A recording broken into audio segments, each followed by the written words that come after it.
Reaction to the guilty verdicts in the Ghislaine Maxwell sex trafficking trial. The disgraced socialite's fall from grace now complete after a jury convicted her of recruiting young girls for Jeffrey Epstein to abuse. Arthur Sheehan joining us now with a closer look at the verdict and what's next. Arthur. Lori, as you know, conventional wisdom in trials is that the longer a jury deliberates, the better sign it is for the defense. And as things carried on this week, when jurors asked for more information from the court, Maxwell's eyes reportedly lit up. But tonight, after 5 full days of deliberations, Maxwell has been found guilty of sex trafficking and conspiracy.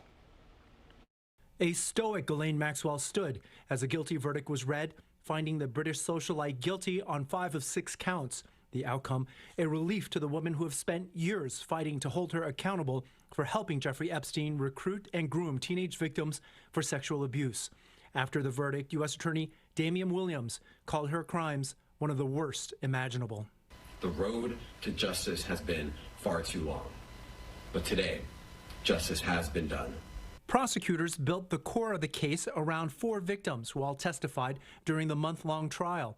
Its central figures, the epitome of power and privilege. Epstein cultivated relationships with wealthy tycoons, U.S. presidents, and British royalty, often with Maxwell by his side. Bank records show more than $30 million in payments from Epstein to Maxwell. After the verdict, Maxwell left the courtroom without hugging her lawyers, as she had in previous days. We firmly believe in Ghislaine's innocence.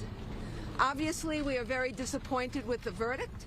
Jurors rejected the defense argument of a vindictive prosecution aimed at delivering Maxwell to the victims deprived of justice from Epstein. The jurors did accept the parallel testimony of victims that Maxwell coaxed them into giving massages to Epstein, which turned sexual. As for whether Maxwell might now cooperate and hand over names, former federal prosecutor Doug Burns says not likely, since Maxwell is seen as the epicenter of the criminal enterprise.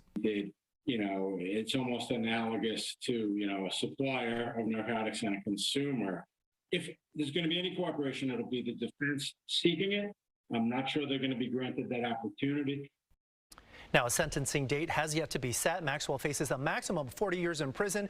Legal experts tell us she will likely get much less, but will still spend decades behind bars.